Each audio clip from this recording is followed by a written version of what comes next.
What's up everyone, OJ here. Welcome back to another video. Today we've got some awesome information for you guys, so let's go ahead and get right into it. And we're starting off with Animal Crossing New Horizons. We've got the file size according to a German retailer and amiibo support as well. So the game is not going to be very big in terms of file size. 6.2 gigabytes of space, that's all you'll need. And for this type of game, that's very important because this is a game that you probably are going to want to play quite a bit or even daily, and you don't want to have to constantly switch the cartridge out with other games. So it makes sense that this game has a respectable file size considering the graphics in there and things like that. So it's looking pretty good on that front. And also amiibo support too. For those who don't know, there was a number of amiibo released for Animal Crossing outside of the Super Smash Bros. Ones. There was ones released for like the Amiibo Festival game. So you can be able to use those in this game. But I think that there's probably going to be new amiibo as well. So maybe they'll announce some new amiibo sometime soon too. But there's also some more information when it comes to the sales data. Now we don't have any concrete numbers. Obviously the game is not out yet, but the game is pre-ordering very well across the world, especially on Amazon here in the US. The Animal Crossing Switch bundle is the #1 game related thing outside of the PSN cards, and Animal Crossing, the game itself, is also in the top 5, and I think it might be #1 and 2 by the time that you guys are watching this video. But either way, it's doing very well sales wise. It looks like the game is going to be really good. There was some information too about there only being one island per console, so if you're playing on a different profile, you still have to go to the same island, but you can use somebody else. There's still information that we have to wait and see on that one. Also the whole cloud save thing, but overall the game is looking like it's going to be a very feature-packed, really good game. I think there's up to 8 players online multiplayer, 4 players per console, so not bad at all. So what are you guys' thoughts when it comes to Animal Crossing New Horizons with the file size and some of the sales information that we've got? Let me know your thoughts in the comment section below. All right, and moving on to some Platinum Games and Nintendo news here. So with the Wonderful 101 Kickstarter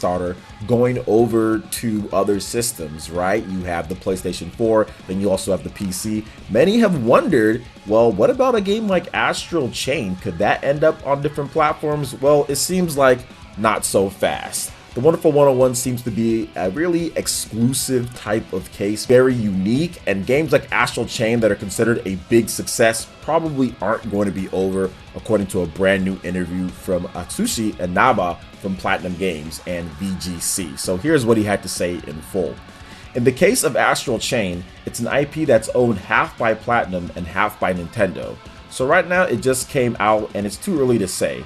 For the time being, we're just hoping that it's a success for the Nintendo Switch, and we'll see how it goes from there.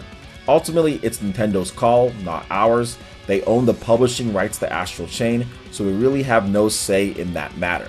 We consider the Wonderful 101 an exclusive case. Inaba also added that Astral Chain has been a, quote, big success for Platinum Games, and the company is really pleased with the sales, the reviews, and the feedback of the game. It was a Game of the Year contender for many people, some people's even Game of the Year, so the game did really well. And Nintendo also announced recently that the game sold 1.03 million units in the market in about 4 months. That's really good, especially for a Platinum Games title, probably one of their fastest selling games ever when it comes down to it. And it's not done yet. More people are going to pick up Astral Chain. It's obviously going to get more, I would say, promotion, because the Wonderful 101, people are going to be like, oh, well, what else do they have? And maybe Astral Chain gets brought up more. And once we start seeing price cuts or some discounts here and there, Astral Chain is a phenomenal game, but it looks like it's going to stay on the Nintendo Switch and isn't moving over.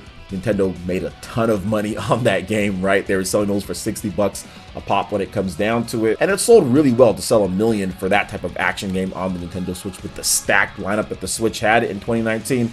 Really good there. So what are you guys' thoughts when it comes to Astral Chain and it probably staying on the Nintendo Switch, and even with the Wonderful 101 and kind of what's going on there? I'd love to hear what you guys have to say in the comment section below. All right, and moving on to the next topic here, guys. We have the full EVO 2020 lineup, and it actually includes a shocker of one game being excluded from this, and no, it's not Super Smash Bros. Melee, guys. So during a live stream, there was the full lineup for EVO 2020 announced, and let's go ahead and go over all the games here. So starting off, we've got Under Night in Birth EXE Late CLR.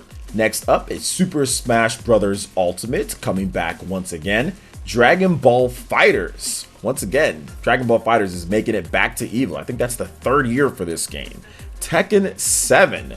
Marvel vs. Capcom 2 Champions, which is a special type of invitational that will have Justin Wong and other Marvel vs. Capcom 2 champions in the past come to compete for a prize pool.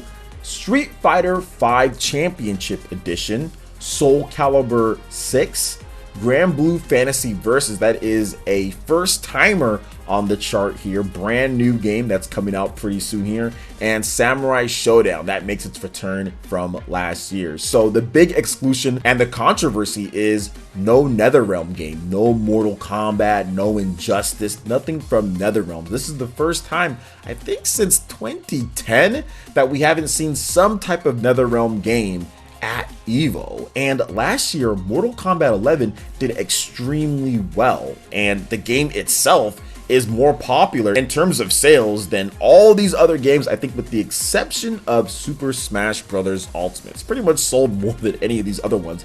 A lot of people were really excited about Mortal Kombat 11 and what it could be going forward at the biggest stage, which is EVO. To not see it here for games that are obviously not anywhere near as popular is very interesting. And even guys like Sonic Fox, who is a great competitor in multiple games with Mortal Kombat and Dragon Ball FighterZ, he says it's politics, at least he feels that way. And I can't help but think that there's something that went down business-wise, because it's been so long since we've never had a NetherRealm game. So I don't know what's going on with it, but hey, it is what it is. These are all great games in their own right. Obviously, there's the Melee crowd.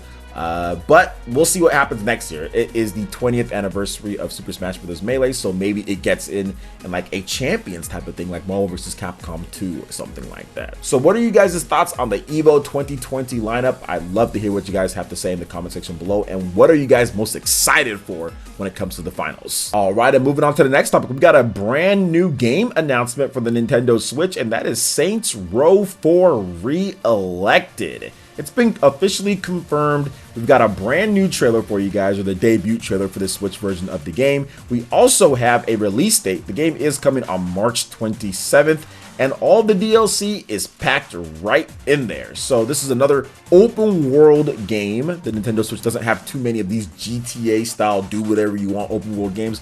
A lot of people are kind of excited about this. It follows the release of Saints Row 3 from last year, so let's get a little bit more information on Saints Row 4 Re-Elected if you don't know about this game.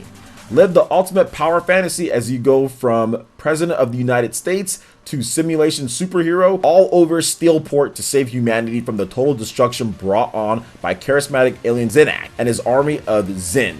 Face off with super ethical man cat professor Genki in telekinetic mind over murder and classic mascot killathon Professor Genki's super reality climax. I have no idea what all that meant, but it sounds like it could be fun for some people. There's also key features as well: the American Dream, superhero in chief, alien toys of destruction, custom weapons, dynamic duo, drop in drop out in terms of co-op, and fully re-elected with all the DLC, all the packs, all that stuff. So there you go. If you liked Saints Row 3, you might like this one as well. You're a superhero president and you have superhero powers and you can do all sorts of crazy stuff and custom and co-op and things. So enjoy it if you like this style of game.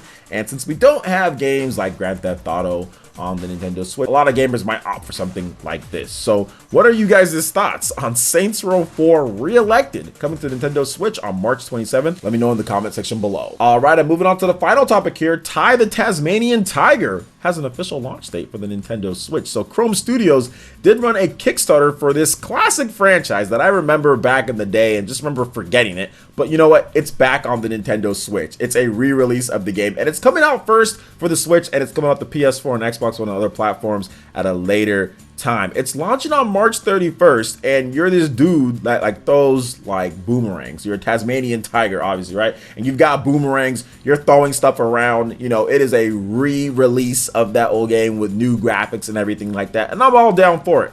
I love when we see classic franchises, classic mascots get remade by these companies. Heck, we're seeing a little bit of it with Wonderful 101, you know, Kickstarter to bring back one of these niche games, and this is another one of them. So I'm completely fine with stuff like this, and I don't know if I'll check it out. Maybe, maybe not. I just remember playing this game at one of my local mom and pop shops, just playing it for like about 30 minutes and just being like, all right, okay, I'm throwing boomerangs around. It's all right, but not anything crazy, you know, but who knows? Maybe this one's a lot better than what the original was, and I know that this has a very fond and I would say familiar families. People do like the game, you know. So what are you guys' thoughts on all our different topics here? I'd love to hear what you guys have to say. Comment section below. All right, guys, that wraps it up for this video here. Go ahead and check out the link in the description below. Give us a follow on Twitter. Make sure you like, comment, and subscribe to the channel here. And share the video if you can. It really does help out spread the content of PlayerEssence. Thank you guys so much for watching, and we'll catch you for the next one.